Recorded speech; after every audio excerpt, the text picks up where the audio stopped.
আপনারা দেখছেন ultrasound therapy অর্থাৎ ইউএসটি।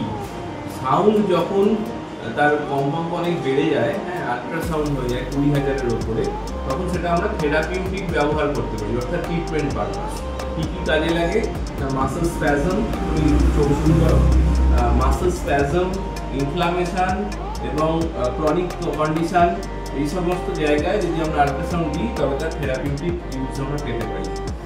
আমরা কন্ট্রাইন্ডিকেশন বলতে বুঝি কোথায় দেবো না, কোনো মেটালিক ইমপ্ল্যান্টেশন থাকলে দেবো না।